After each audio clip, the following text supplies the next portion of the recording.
Hey, everybody. Welcome to CSM Mastermind. My name is Andrew Marks, co-founder of Success Hacker and our success coaching training program. We're back for our monthly live webcast today on driving customer focus within your organization. This free learning event is brought to you by Success Coaching, the global leader in customer success professional development training with nearly 10,000 students globally. Nearly, almost there. Trust me, you'll hear it when we hit 10K. Our virtual 3-day boot camps run monthly. Our 12-week live coaching cohort start up again in February.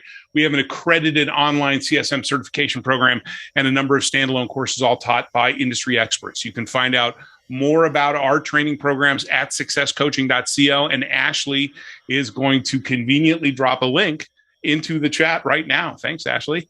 For those of you new to the series, this is a live and unscripted discussion where we dig into a single topic that is relevant to customer success. This opening is the only scripted element of this webinar.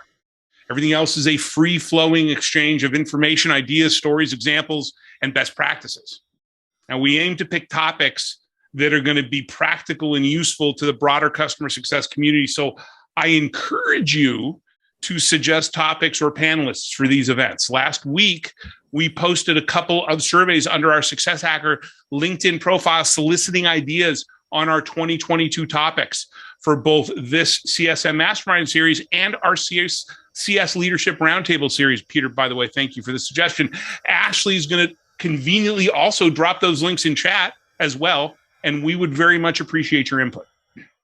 The schedule for our upcoming events can also be found at successcoaching.co. Click on the events tab at the top of the page to find out more. And as always, we'll post a replay of this webinar along with a transcription on our website early next week. Now, there's a lot of thought leadership out there along with a lot of theories about how to deliver customer success. The Mastermind series allows us to focus on the practical and give you real-world advice, best practices, techniques, and shared experiences from those out in the wild practicing customer success daily. And to do that, we invite 3 panelists to join me for a roundtable discussion. These are people who are great at their craft, and we ask them to share their experiences and their perspectives. Now, this learning event is for you, and we will be taking questions. So get ready to use that Q&A functionality I think it's over here, at the bottom of your Zoom window to ask or upvote a question.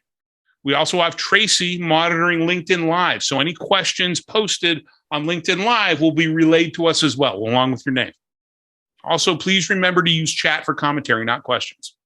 Now, without further ado, I'd like our panelists to introduce themselves to y'all, talk a bit about who they are, what they do, and who they work for. Let's get started, as usual, in alphabetical order with Krista. Hi, everyone. Thank you for having me, Andrew. I'm excited to be here today and chatting about this topic with all of you. So quick introduction, I'm Krista Roberts. I'm a senior customer success manager with Client Success. Client Success is a customer success platform. So for those of you that are not familiar with us, we are customer success software that helps CS teams and organizations manage their clients post initial sale, everything through onboarding, your customer journey, all the way through renewal, expansion, adoption, basically everything that customer success is all about. Excited to be with Client Success. As many of you know in our space, we have some amazing thought leaders, as Andrew had mentioned. That's a big area in customer success. So my vice president is Christy Falteruso, who some of you may or may not have heard of. And I'm fortunate enough to have been working with Christy over the last almost year and a half at now our second organization together. So I guess you could say I enjoy working with her and her thought leadership as well. So between Christy, Dave, our CEO, and our team, we're really working with CSMs, with all of you as our clients and our community, not only with our products, but what can we do to do our job better. So that's what I love. I'm a CSM working with CSMs, a very unique opportunity to have here. So, excited to be here and to talk about, how we can help to drive customer focus within our orgs, as we know it's a very important topic. Awesome. Thanks, Krista. Yeah, I love Christy. She's fantastic. She's actually going to be on this program next month to talk about your social presence, building your personal brand, which Christy has done quite well, as everybody should know. And Dave Blake, software side, you have some just solid people in that organization. I'm a huge fan of Dave, just personally. He's just a great individual. We love having them as a partner, and we're looking forward to the CS 100 next year, where we're going to be the platinum sponsor again. So yes. Great to have you here. Matt, you're up. Andrew, sir, thank you so much for having me here today. It's great to be here with both Krista and Peter. My name is Matt Vidala, Enterprise Customer Success Manager over at Engage. We are an insights-led customer engagement platform, providing a full stack solution consisting of powerful customer analytics, automated cross-channel engagement, and AI-driven personalization, really helping customers to understand, our customers to understand where their engagement is and how to capitalize on that and really get the focus to their customers, which is exactly why we're here today. While we're all here doing what we do, really to help out our customers to drive what they're looking to achieve in the world and make sure that they're successful at it. So really looking forward to the conversation today. Thanks again, Andrew, for having me a part of this. Really looking forward to it. Awesome. Yeah, thanks, Matt. And good to see you outside of our normally seeing you in the Gain, Grow, Retain call. So glad you could make this. Yes. And finally, last but not least, Peter. Thank you, Andrew. And hello, everybody. And I want to also say I'm happy to be here alongside Matt and Krista. And Krista, before I forget, I think I've met your boss, Dave Blake, 4 or 5 times, which is about 4 or 5 times more than you have. Yes. Don't rub it in my face. In CS 100 in February, I will meet him in person. It's a good show, by the way. I am a Senior Director of Customer Success Enablement at Oracle. It's important to point out that our organization of customer success is focused on customers who invest in Oracle SaaS business applications like ERP, supply chain, human capital management, all the CX applications, sales stuff. So it's a pretty broad portfolio. And so obviously the training needs are pretty comprehensive. So I'm kind of the owner of all that design and the delivery of all that. And because of that, I think it's smart that I'm part of the strategy team too. So I'm involved in all the conversations about how the service model is going to keep continually evolving and refining. And as such, I think I need to be in touch with the community. That's why I'm really largely out in the market quite a bit in terms of conversations and speaking and writing, and because I want to keep my thoughts fresh. And I feel like I can learn a lot from other people outside of Oracle. So that's what my philosophy is: learn outside, bring it in, and help our company and our customer success organization grow. So I just think I'll leave it at that, Andrew. Awesome. Thanks, Peter. That makes a lot of sense, right? You got to stay out there to and keep in touch with what's going on. As a matter of fact, I'm going to mention that in the opening. But yet another leader. Both I appreciate Peter being here. Peter himself as quite the thought leader out there, very active in the customer success community. But your boss, Catherine Blackmore, somebody who has been long time advocate of customer success, and also serves on our advisory board, our curriculum advisory board. That's right. So definitely appreciate you being here. Appreciate the input. Appreciate everybody's time today. So now let's get to the topic and start talking. The success of a business ultimately depends on the success of its customers. When you launch a new product or business, you're doing it based on what you perceive the market is looking for.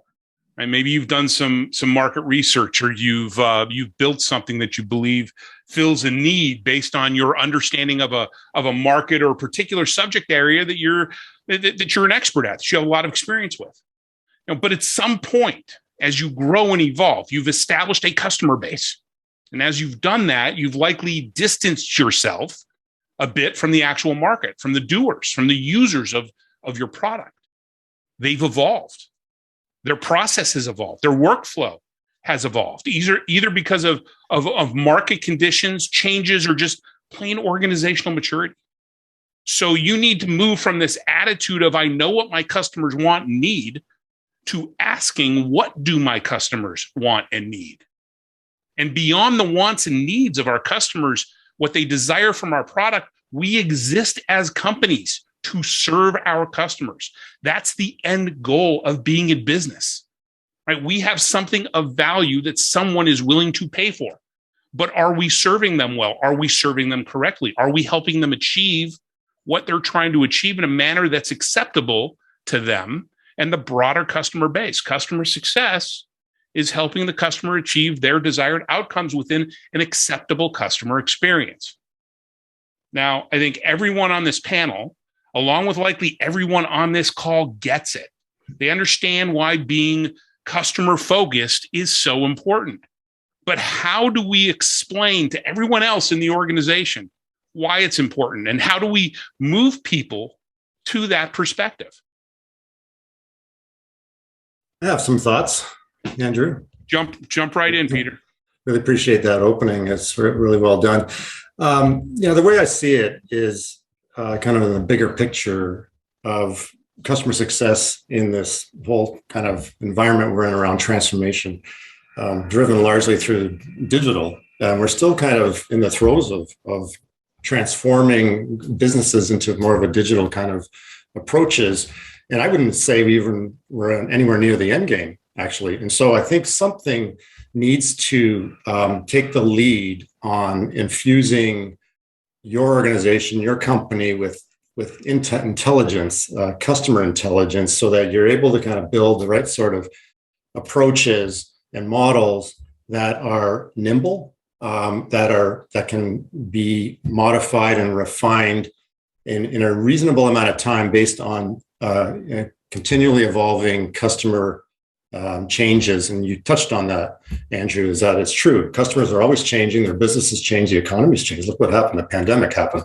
And that forced a significant amount of acceleration and change. And I think an organization needs to take the lead. And because of its proximity to the customers, its historical proximity, and its in this very mission of driving outcomes, it needs to be customer success that kind of takes charge of that. However, I think we're not broadly equipped to have the right conversations internally to educate kind of in a really comprehensive manner to help other organizations understand that we all need to be on the same page around this. And I feel like companies are still kind of suffering from historical kind of territorialism, kind of silos. Obviously, silos are a little cliche, but they're real.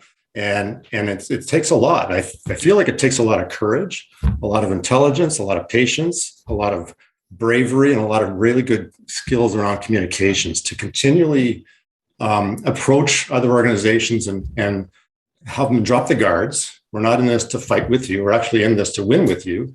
And I'm going to help educate you around what this mission is in kind of the context I just talked about, transformation. It takes persistence. Yeah. It takes just that constant, got to keep drumbeat. Yeah. Yeah. And we employ, and one of the ways we can kind of open that channel of communication is employing some of the same skills that we employ when we're dealing with our customers. Correct. Right. Empathy, open-ended questions, active listening, all of those things that kind of open those doors up and help us best position what we're trying to say. Yeah, right? those are things we don't typically do with our peers within our company. We do them externally, but not internally. Right, exactly. But Matt, how have you seen this play out in your organizations? I mean, have you been in situations where you've had resistance from others in the organization from hearing what the customer wants to or needs to say? Yeah, I mean, I think really any organization will toe that struggle, right? Because your customers only know their direction. Their direction may not be the same as your organization's direction, which is a little more broad because representing a larger customer base than just your customers. And it takes, like what Peter was just bringing up, it takes that intelligence and it takes that persistence. So the persistence to always listen and understand where it is your customers see the value. We're there to impress upon that value, but also to not treat it like it's a story as if you're approaching an end. Always listen to understand that there's always going to be an evolution. You never know where your customers are going to want to take things. So you have to bring that back to your organization now to explain to them, we may have something in mind. However, there needs to be that alignment of what it is that we're bringing to them and how it is they're getting that value out of it. And maybe we need to always be there to consult and help as to where other places they might not see they can get that value. And in turn, we need to be listening to see, hey, what's something that we may not have imagined being a use case, and bring that back in to enlighten us as well. So it's all the same skills that we're practicing on our, exactly. It's all the same Jedi mind tricks we're using on our customers, right? Krista, isn't that? I mean, it's the same stuff. We're using the same muscles, right? We're just applying them to a different constituency. Absolutely. Yeah, I think it's the same skill set, the same strategy tactics that we are putting in play every day with our clients. And, in our case here that I'm telling, my clients to do with their clients is, CSMs. That's what we have to do internally as well. We have to, just continue to push and help drive that, that value that way. But yeah, I think like Matt said, it's that, customer perceived, the customer's perceived value. And, there sometimes is that misalignment from what others within the org see as, no, this is why our product's valuable. Well, yes, it is valuable in that way, but how do our clients want it to be valuable? How are they actually treating it that way? How are they actually getting value out of it? That's the key. That's the difference, and why the client's voice is so important. Yeah, and I would say that if I put myself in the shoes of my peer organizations, in their defense, it's great to hear this message about customer centricity coming from an organization called Customer Success. Intellectually, I get it, but what's the proof? Tell me some proof. Show me some proof. Just as the customers want it, I mean, they would want it too. And I don't blame them because historically, again, organizations haven't run this way with this sort of entity being so close to the customer and trying to programmatically surface really good intel that can infuse products with great ideas and improvements. So I think, in fairness, the onus is on customer success to actually build proof points and be able to articulate those things internally.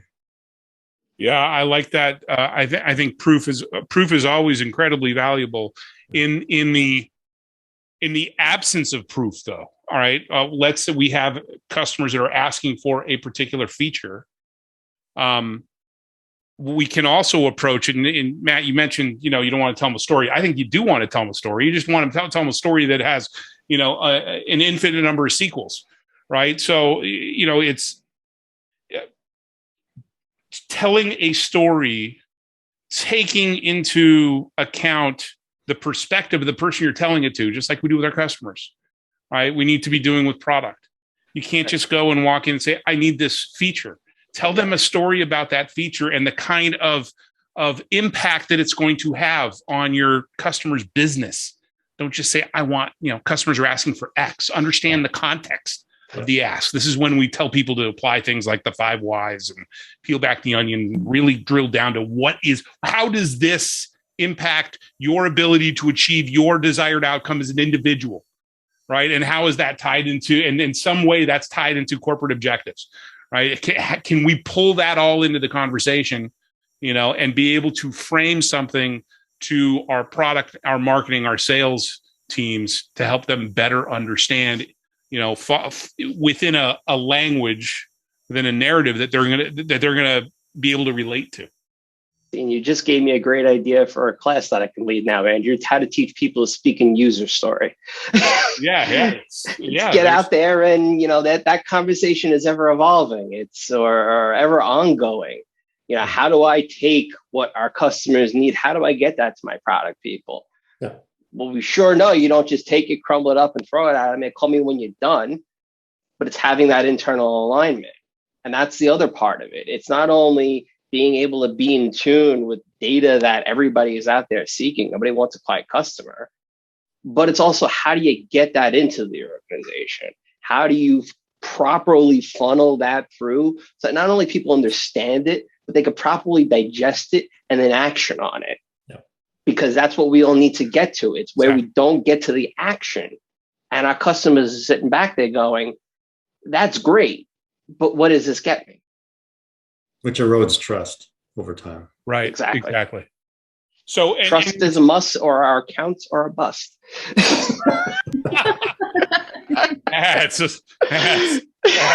That's awesome, Matt. I hope somebody wrote that down. Is going to post that on LinkedIn.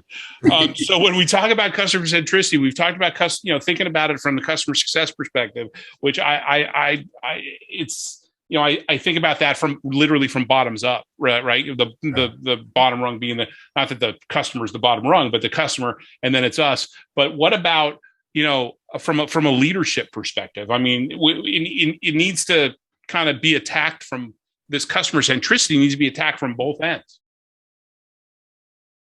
So I have a thought on that is personal.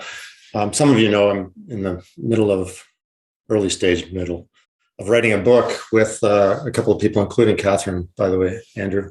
Oh, awesome. And really at its core, this is the topic, is at the top, how can organizations be better at actually representing the customer's voice across the executive team? And in the end, our conclusion is, through lots of research and lots of surveys and a lot of interviews, someone needs to take responsibility for, real responsibility and accountability for being the customer's voice at the executive table. But in the absence of that, I still think there are things that can happen. I feel like the senior leadership team authentically needs to buy in, and it has to come from the CEO. CEO has to really put substance behind the words of saying, we love our customers, we believe in our customers, we're driving our success for our customers. But what does that mean? Are they holding their lieutenants accountable for making sure their organizations are executing in a certain way to make that come to life? So I think, Andrew, you're right. It's bottoms up, but if the bottoms up won't really work unless it's coming from the top down. Yeah, the voice, like you said, voice of the customer has to sit at the executive table, but that's table stakes. Yeah. Right? But to your point, the CEO, the entire C-suite, all those other VPs need to not just say they're customer centered, they're customer centristic, but actually believe it. Yeah. Right. Actually, through the programs. Actually, yeah, exactly. Through the programs, their actions. So I had a client once, and they asked me to do and this is years ago, they asked me to do an NPS survey.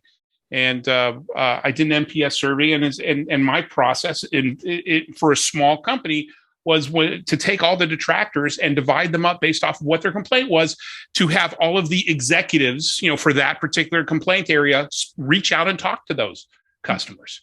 And I went through my program, and when I doled it out to the product and the engineering executives, the CEO said, no, they're too busy for that. I'm like, well, there's your problem right there. Mm-hmm. Your problem right there. You think you're too busy to listen to your customer, to listen to the people that are the ones paying your bills? Powerful signal. Yeah. Lowering the priority, right? Yeah. Well, that was pretty much, I finished my job with them and walked away. Like, this isn't. No, they're not serious. Yeah, you're not serious about this. Is just your window dressing. I was brought in through a VC, and I just did a little dance for them. So, but before we leave people with too much skepticism or pessimism, Andrew, you and I've been in the business a long time now. Yeah. You've seen progress towards that end, right? Oh yeah, of course. Yeah, like I said, this was years ago. Yeah. These days, I'm seeing that more and more, a lot more accepting. A lot more understanding, and still, there are people that aren't going to get it, and it's our job to educate them. Yeah. Right. And to make every opportunity. Yeah. Look, we had customer success. We finally got a title to what everybody's doing. We got voice of the customer programs, no longer just, oh, by the way, I'm funneling this idea through. Now it has a title. Now we have our chief customer officers. So slowly but surely, we're making our way there. And then it's that idea coming from Salesforce back in the day of, oh, great, we got all this money in. How do we make sure it stays in? It doesn't just walk right out the door. Right. Yeah. Right. How do you keep the lights on? Yep. So Chris, if you don't have we don't have a problem getting them in the door, right? But it's not about getting in the door. It's about keeping them, right? Exactly. Yeah, that's what customer success, that's where our roots are. Our roots are ensuring that we keep those customers successful, not happy, because yes, happy customers still leave. They can, be our best friends, but they still churn. But it's that success, and how can we retain the logos, the dollars, and now grow and expand it. And we know that none of that is going to happen if our customers do not feel that we truly are hearing them and we're providing value and a product that makes sense to them and gives their business something. So just like we're saying, we need to be able to show our leadership the data of why this is important, why NPS is important, why a true executive voice of the customer program is important to their business. We have to do it too. And so it is so much more about just getting those dollars in the door. It's getting the dollars in, staying, keeping those dollars in, and having those dollars tell more dollars to come in. So the referral programs and everything, it's all that big full circle that really just stems from the basic roots of where we all kind of came from in this industry. Yeah, and in the stock market, if you just look at that in the economy, just in the last 3 years, so many major companies are now revealing their metrics around cloud, and like including Oracle, by the way. And I think that's just indicative of that thrust in that direction, where value for a company like a software vendor really is in the existing customers. And it's not to say new logos aren't important. Of course they're important. But the lion's share of future revenue lays with your customer base. And the onus needs to be on you to really figure out how to grow those people. It's the standard unit economics of the subscription business. Yeah. Right. We need to, customers cost us something to acquire. I don't want to switch my cell phone provider every 2 years. Exactly. No, you don't. It's a pain in the butt. No. But yeah, customers cost us something to acquire. Yeah. And we need to not just break even on what we make at a customer. We got to make 3x. That's right. Right. Yeah. Off of what it costs us to acquire the customer. Our delivery mechanism of software has changed. Mm-hmm. Right. And so our attitude, our approach towards dealing with customers has to change as well. And that's the point. It all changes. It's all ever changing. Nothing is constant. The only thing that should be constant is that we're there listening. That we're there paying attention. The only constant is change. So a reminder for folks, you can ask questions of the panel. We're going to be here, by the way, until 15 past the hour. Anybody who needs to leave at the top of the hour, great. But we'll get through most of those. We'll hopefully get through a lot of those questions before then. But I do want to, before we start getting to some questions, I do want to touch on something, Krista, that you mentioned. Actually, both Krista and Matt mentioned it, was data, right? And I think we can't if you don't have a lot of data, it doesn't mean that you can't tell a story. But the more data you have, the more objective data points you have, the better you are, right? So I just want to touch on that. I want to reinforce how important leveraging data whenever possible is to telling your story, to explaining why things are important. It's a reason for being. It's a reason why we do what we do. Anything needs to have a driver to, what's motivating you. Why are we here? We're here because there's data out there that says you pay attention to customers, it yields revenue.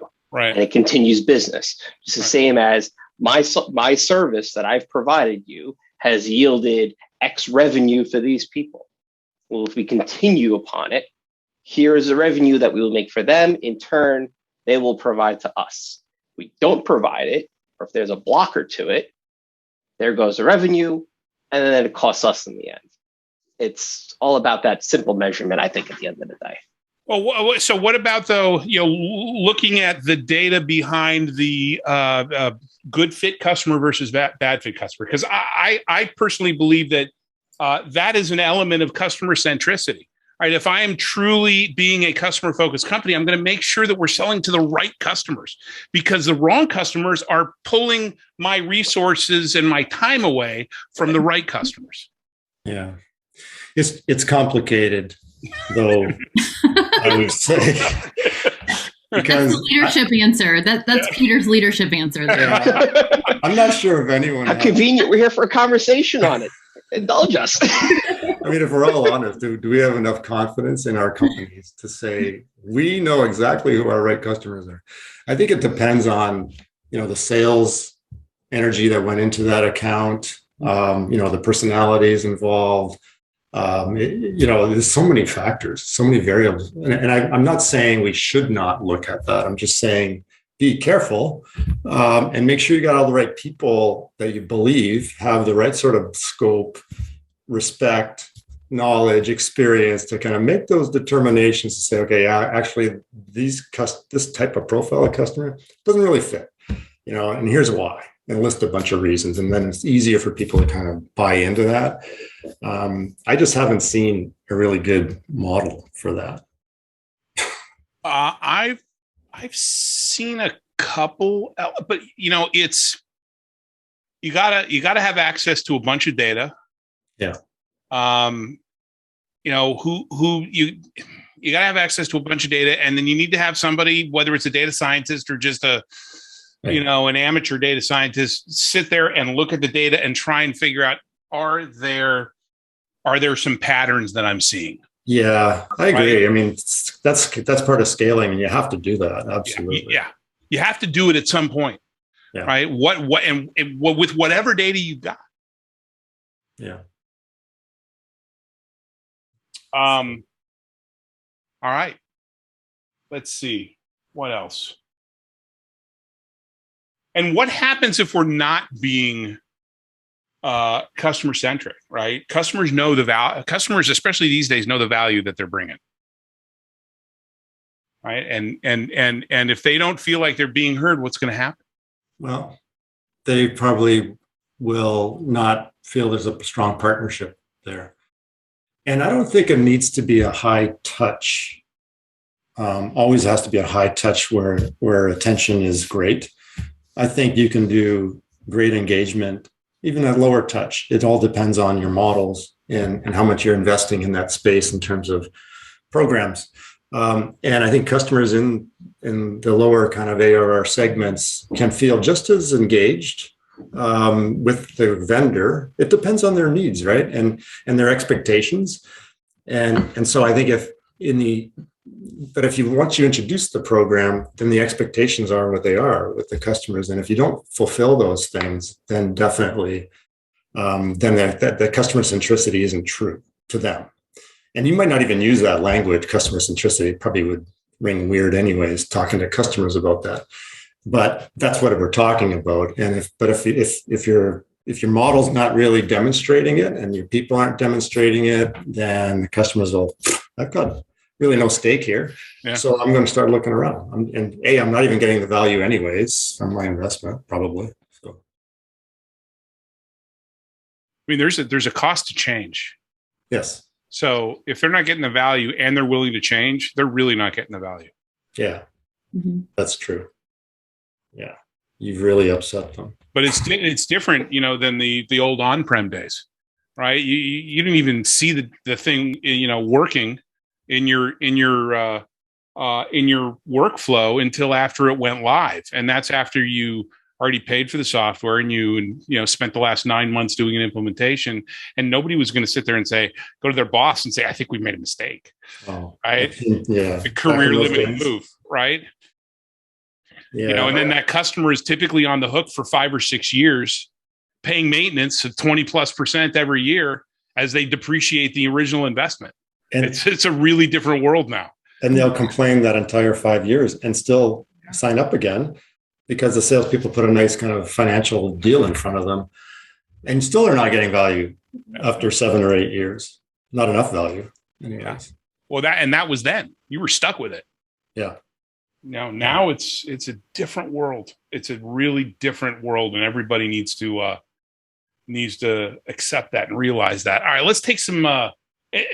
Matt, Christy, you want to jump in on that before we take some questions? Or are you good? All right. Give it the audience. All right. Yeah. All right. Let's hear from the fans. Let's hear from the audience. All right. So first question comes from Lingeshwar.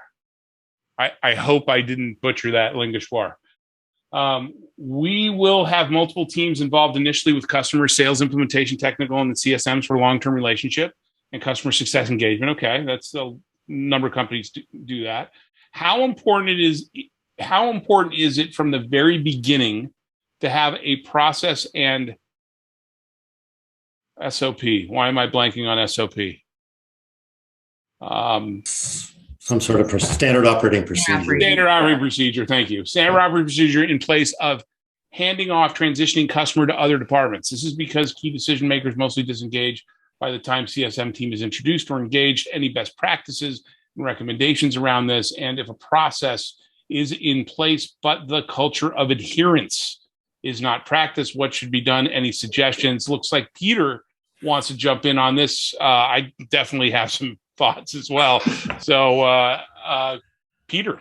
I love this question, but I'll say I love these questions because there's a lot. This thing's loaded, right? And first of all, I would say, if you're lucky enough to be at an initial stage where you're mapping all this out with probably a new company, that's really the best opportunity to do it well, because you should be learning from everyone else's tragic mistakes of trying to retrofit these handoffs years later when there's these entrenched microcultures in place, and walls and silos and all that kind of stuff. So yeah, ideally in the perfect scenario, what you've laid out there, all that process, data needs to flow, right? So the handoffs need to be kind of formalized, described, map a journey. In other words, like the journey of the data should kind of almost mirror a customer's journey. They should be seen as kind of flowing through your entire organizational kind of flow. And but in reality, this is probably not going to happen really easily or even at all, because I think fundamentally we're still at that place where we talked about at the beginning, where there's a lot of leaders in place who just aren't buying into this yet, or don't quite understand the criticality of the customer centricity argument. And so they're still looking at their own organizations as being kind of micro businesses, and to pass off information is not a high priority to them. So so I'm getting to the final question. How do you kind of work with that if it's already in place, and what are the best practices? I think you have to go back to what we're talking about. You have to really get good at communicating reasons why things have to change. If you're going to say, we really need to have better data coming from sales into customer success, you have to articulate exactly why. Not just for you, but what does it do for the customer for that to happen? And what does it do for the company if that were to take place? What are the benefits? And ultimately back to them, because maybe there's a selfish concern. Sales, there's actually real benefits for you. That's powerful. That's powerful. The with them for them is really powerful. Right. And leading with the with them for them. Forget about the company, forget about the customer.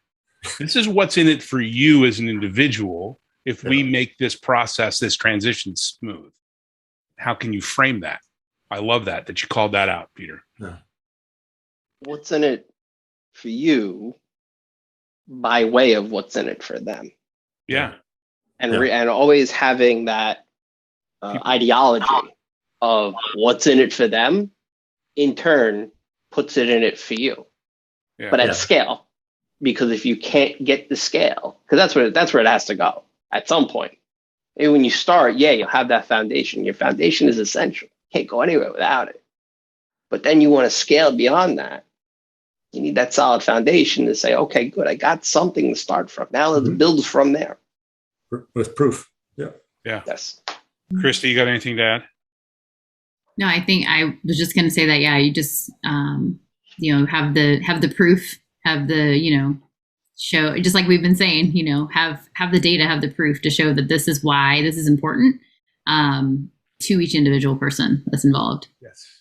If you can come up with, if you can articulate the what's in it for them, super powerful.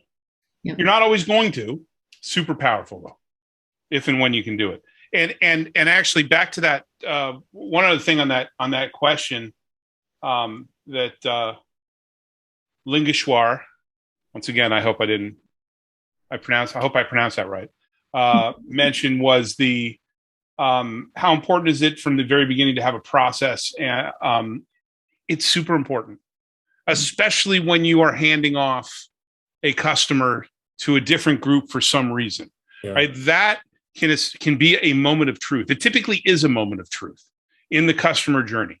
And that's a moment where the experience that the customer has is either, with you as an organization, with you as a brand, with you as an individual, can either be made or broken based off of that experience.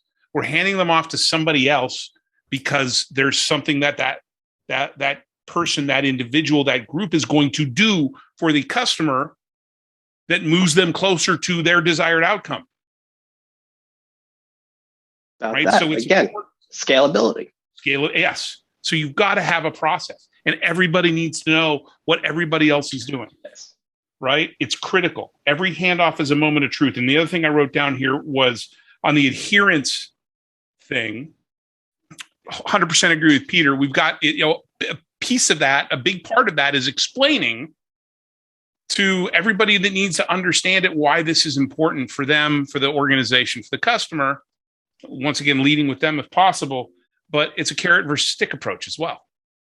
And I've had a number of situations where, I tried that first step, explained why it was important, and it wasn't being followed through. Right. So we went from them filling out some fields on Salesforce that we needed in order to have a smooth transition to the next group in the customer journey, to preventing them from closing that deal, which they, until they had that information. Right. And so carrot versus stick approach. Awesome. Let's see. All right, we've got a question from LinkedIn Live, from Sabina on LinkedIn Live. Why are happy customers not relevant to retention? I'll jump right in, Krista. She said it. Yeah, this is it. I said it, so you did. I'll back you up on that too. So yeah. Well, and I feel like a lot of us on the panel and those watching can probably feel the pain of, we're not the customer happiness organization, customer happiness team. We're the customer success team. So the reason that happy customers aren't necessarily relevant to retention directly is that there are many reasons just in the evolution of business why a happy customer could still leave. So there's, M&A, so they could be very happy, have a great partnership, really, enjoy, the product, and they have everything, but then they're acquired, or there's a merger and there's an incumbent solution, or, there's just things happen. So there's business changes, there's things that, that can say, we're happy, or there's, product fit. I mean, I've had that sometimes happen where, I have clients, it's the, it's not, they even say it's not even us, or like your product's great, like it's worked really great, it's awesome, but we've grown, maybe we're just not in that that space anymore of, where we can really fit into their internal processes and procedures, or how their customers or, their business is operating. But they're still happy. They're not leaving, and going and posting, horrible reviews about the software. They're just, there's business needs for it. But I think it's that happy piece is really kind of changing how we socialize clients internally within our organization. So, talking about their successes, their wins, sharing, how they are seeing value in our product, and then making sure that we're communicating that back with our client base as well. Is, here's, that value. We understand this is how you are seeing success, providing data, showing like, here's how you are using it, how we can tell, or here's how other clients are, that, let's start working down that path, to get them beyond that, just, oh yeah, we're happy, let's check in every once in a while, to let's be really truly successful using the product, to where if we do not use your product in the future, it's going to affect our business. And that's kind of the key there, is like, you want to make sure that your product is very valuable to their operations, not just making them happy. Yeah, that's it right there. Right? It's not an emotional thing. Right. If your customer's getting value, regardless of how happy or they are or not, it's a lot harder to displace a solution that's getting value. Now, if you were in that situation, Krista, where you got an acquisition, how much better are your chances if the customer really understands the value that they're getting? How much better are the chances for you to be able to position, or have them position, keeping your solution over another one because of the value that you're generating, the ROI they're getting from it? It's a and you summed it up. It's about the business. It's not about how they feel about you. I mean, we want them to be happy. We want that to be an outcome, right, of this situation. Hey, they're happy because they're getting value, but we need to lead with value. I never understood. I wasn't a big fan of there was for a short period of time, there were chief customer happiness officers. Yes. And I just did not, I was just like, no. Survey says, and you turned down 5 job offers for that. Oh God. Yeah. Yeah. Awesome. Exactly. You gotta, I've heard it so much in the community where people talk about change management. You groans, you get your excitements when you bring up the term. Yeah. But you see, it becomes not only just achieving value for somebody, it's that irreplaceable value. Why is somebody being acquired? Is it because they're good, or is it because of what they do with other things is good? Right. And when you do change management supremely well, you make yourself irreplaceable. Yeah. You made yourself so vital to what somebody does. Right. You're part of their strategic. Really good point. They can't go anywhere without you. So, I got bought out by somebody. Great. Well, we're going to change it. No. You change this, we fall apart. We're now worthless to you. Right. Our value diminishes when you pull this piece out of the. Yeah. Yep. Yeah. Excellent. Yeah. That's a great point. And that's why it's so important that we are attaching value to corporate objectives. Right. Here's the value you achieve. This is how it's impacted your corporate objectives. Okay. Now we have connecting the dots. Right.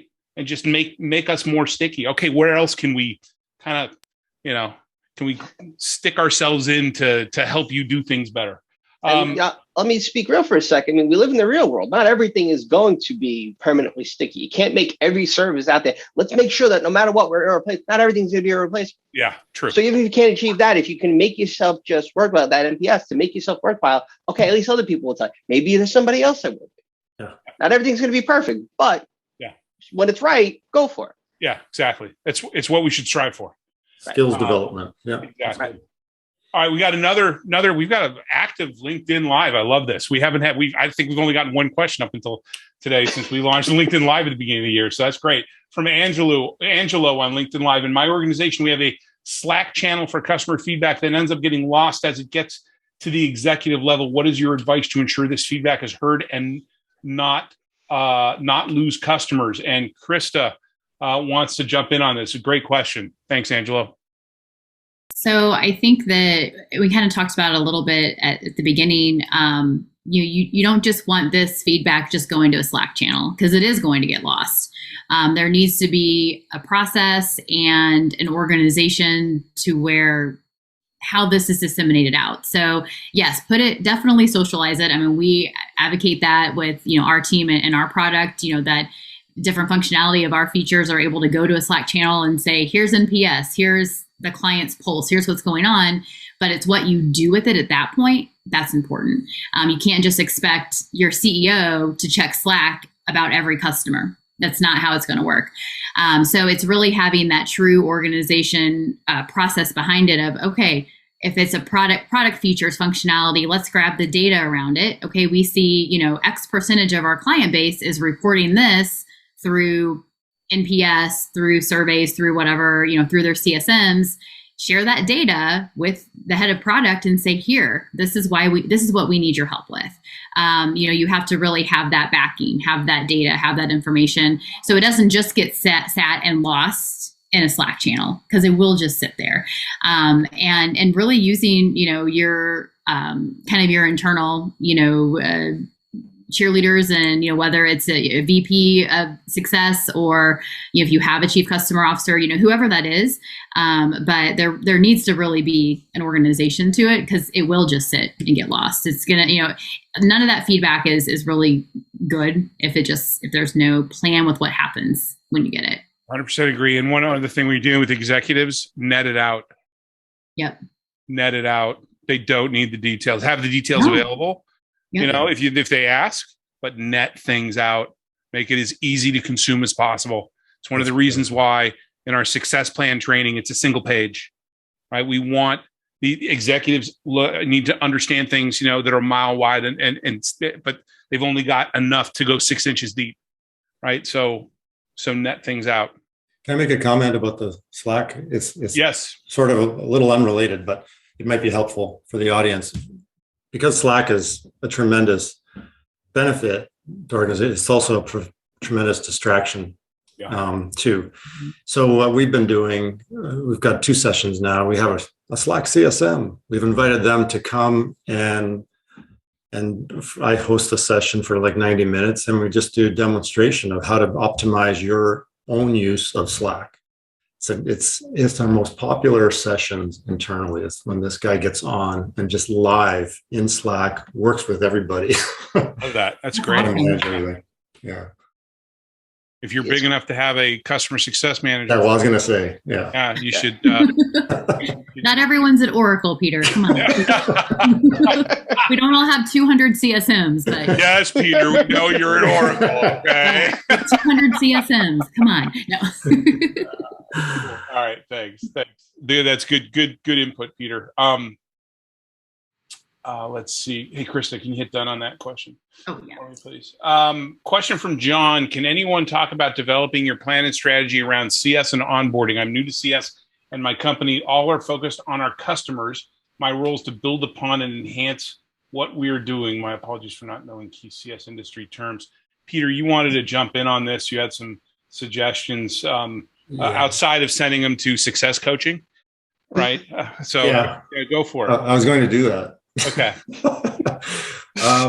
It's interesting because I'm not quite sure whether John's talking about onboarding customers or himself or new people to customer success. So I'm just going to say, for customers very quickly, if you're responsible, it looks like you're brought in to help refine and enhance, which means you're probably given some responsibilities to understand how things can be made better. Obviously, you're going to have a plan for yourself. And this is good for anybody, actually, in any role. Have a plan for yourself of how don't just, by the way, I'm in charge of enablement. I always say, don't just rely on me for your onboarding plan. I will provide that to you, but have your own of what you want to achieve, working with your boss and all that kind of stuff. So anyways, hopefully, John, your plan is to understand the customer success organization you're in. What's the mission? What are the deliverables? What are the timelines? What are the customers like? All that kind of stuff, because then you can understand how maybe your role can start injecting ideas into how things can be made better. You won't have all the answers because you're new, but I think that's a good way to approach it. And as I said about if the question is more about yourself or new CSMs, there's lots of training that we've built our own. But obviously Andrew represents a company that has very sophisticated and very popular training, approaching 10,000. Approaching 10,000 students. I know. Yeah, it's pretty spectacular. Really, really good. So I would say, be patient with yourself, but it sounds like you're really thoughtful, and that's great. And I think I love the idea of having a plan for yourself. Look at what you want to do in the next 9, 12, 18 months based on what you already know about the job, and see if that kind of aligns with whoever hired you into the role, and make sure. I think that's a good success plan for yourself. And John, I just dropped, and for anybody else who wants it, I just dropped into the chat a link to our customer success engagement blueprint. This might be a helpful tool for you to just kind of start thinking about how to begin laying out the journey. It's just a blown out racy diagram, and we also have a playbook builder on the end of that we've developed that over the last almost 2 decades. Based on our experience in success and services. So you click on that link, it'll prompt you to download it. And anybody who wants a copy of that, grab that. You'll find that useful. Awesome. Thanks for the questions, John. And hey, apparently John already signed up for the training. So thanks, John, for that as well. Let's see. We have, so we're at the top of the hour. We still can go until 12:15, by the way. But if you need to drop off, totally get it. We got a couple more questions, and then we'll wrap up. From Oliver on LinkedIn Live, I would be very interested to hear from Peter on how successful Oracle has been in introducing and mandating CS and integrating the CS roles across the different organizations within Oracle, tech, CX, financials, the industries, healthcare, finance, communication. Sounds like somebody who knows Oracle. How was this done? Lessons learned, and how far in this journey are you? I'll try and do this in 30 seconds. No, that's impossible. You don't have to do it in 30 seconds. No, I know. Thanks, Oliver, for the question. It's very complicated, but let me just start at the high level. We're hearing really good kind of language from the very top, from Larry Ellison internally, and Safra Katz, who's the CEO. They're expressing the right, in my mind, based on my experience in the industry and stuff, the right sort of expressions, the right sort of sentiments of what they want to see the company become. And what that obviously means to their people who report to them, the executives, is pretty much like marching orders. Figure out your organizations to align with these statements. And I'm not privy to all the different organizations, but it seems to me that the message is starting to filter through that the company needs to really drive at a kind of the broad level, customer success, not the organization, but customer success. So that's good. That's one thing. Now, to your question, it's true. Oracle has a vast array of organizations that touch the customer through various kind of hardware, software, cloud platforms. I can speak to CX, financials, all the industries. Tech is different. It used to have a customer success organization. It kind of still does, but they don't call it that. They call it something else, more like a technical account management. Technical TAM. For all intents and purposes, it's pretty much follows the same ideas. Now, CX and financials and all the business applications I mentioned at the beginning, that's our domain in our organization. And with respect to the industries, those are there's an umbrella group called the global business units, where all those roll into. And the GBU has a center of excellence for customer success that I've been consulting with for about 3 years now. They started it. They asked me to kind of be their advisor, so help them kind of figure out their models and strategy, and then now they're flying. They've got customer success, they've got teams, they've got leadership, they've got a really good kind of enablement program. I wish I had that's better than mine, and they're really successful, really driving customer success is still emerging, it's still evolving, but for those various kind of industries. And so I guess to close, I mean, it's a work in process and progress. At Oracle, like you can imagine, 135,000 employees. Customer success is still something we need to keep educating everybody about, but I feel like there's really good signs of progress. Yeah. At Oracle, I can imagine it's like steering the Titanic. Yeah. Krista, Matt, you have anything to add on just how you've done it, or you've seen it done, seen it work? I mean, really, like Peter said, in an organization like Oracle, you always have a lot to learn. From your 2-person organization to your 200,000 person organization, keep learning. Yeah. Attend sessions like these.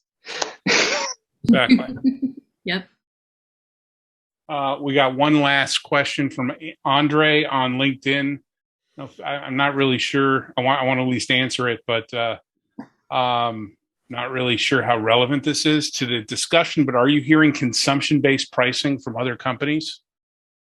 We actually have a flavor of our offering that's consumption-based. I know of a number of companies that have consumption-based pricing. I think it, it's out there, and depending on what your offering is and what your business model is, it can be incredibly profitable. Yeah, I think it's growing. I would say it's growing. Yeah, for sure. And even that, it's a matter of, to make it relevant to what we're talking about, it's what's relevant to customers. Customers, That's exactly. right. Yeah. If it's not relevant, then you don't do it. But if you find that this is where people are all starting to move, I mean, folks can say 2020 was the year of the customer. Everybody had to sit at home, so they all were glued and driven to their screens. Mm-hmm. What am I going to do? I'm going to now tell the world about what's going on. Can't tell anybody else right now. So in that instance, people will always share out and say what's working for them. We'll share what's not working for them. If that's what you happen to find out that it's working, go with it. If it's not working, they want to think twice about it. But it's very much a product. I mean, it's a customer and a product driven decision pricing model. Right. I had a client, Logical, that was in an e-discovery space, and they decided that it made sense to start charging consumption based, because people would load their data up onto their servers, and their system would catalog, classify it, and then their legal teams could use it to search for information related to lawsuits and stuff that they would present at trial. And they would keep all that information in that instance for 6-9 months, whatever the trial went, and then they empty it. And it made a heck of a lot of sense for their particular customer, their market they were going after, the way that they use the product, and they switched, and it successfully changed the business. Data. It's data. If there's data there, then you go with it. It all depends. All right. Sorry, Peter, you want to? I was just going to say, I think the consumption-based pricing is becoming more, I said it's growing. I don't think it's by leaps and bounds. I think it's a reflection of better sophistication in the cloud space, all generally on how we measure stuff now. Yeah. And it's opened up possibilities for that kind of sort of thing. Yeah. Yeah. And like I said, we offer it as an option. Yeah. It's typically for larger customers, but we offer it as an option. For what we deliver, for what we provide, we felt it was important to provide people with training in different forms, because everybody learns differently, and give them options on how they were going to how they're going to contract with us for that training. Okay, so here's some more context from Andre on LinkedIn.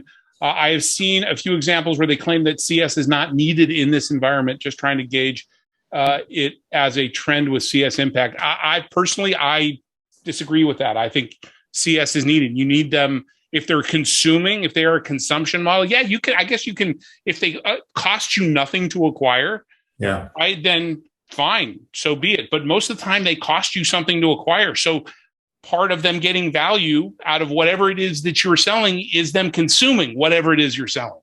And that requires some sort of customer focused activity, whether it's, completely automated or there's some sort of human touch involved. It goes back to what I was saying earlier, Andrew. It's change management is going to take place. Yeah. Even on a blank slate, you will change something. And with that, you need someone there to work with your customer, to understand the need, to understand the value proposition. Product teams ain't going to do it because they're the ones that have feedback they're building. Marketing is working on marketing, sales working on sales. We are there to work with customers. Yeah. Consumption. So what? I consume this much. What does it mean? I mean, right. For my business, and should I be thinking of something else or more? And am I getting value out of it? Yeah. Right. All right. Awesome. Anybody else have anything to chime in on, or are we're gonna wrap up a little early? Good. It's been fun. Yeah. I appreciate all three of you making the time. Thank you, Andrew. Yeah. Well, we're at the end of the webinar. I think it went well, but it's not what I think. It's what all you think. Please let us know by posting your feedback on LinkedIn and either tagging myself, Success Coaching, or any one of my wonderful, amazing guests who I want to thank for spending the time with us, for the ideas, the thoughts, the insights, and the best practices that you all shared. So thank you once again. One final note, great CSMs know that they don't have all the answers, but they know where to get them. And that's why we created this CSM Mastermind series, to harness the knowledge and experience of the community to help improve everyone. So we hope you got something out of this discussion, and we'll see you at our next event on November 17th, when we're going to be talking about building your personal brand with, once again, Krista's longtime boss and customer success personality, Christy Falteruso, along with Cairo Amani and Berta Wheel. Until we see you again, have a great rest of your day, week, and month. Stay safe and stay healthy, everyone.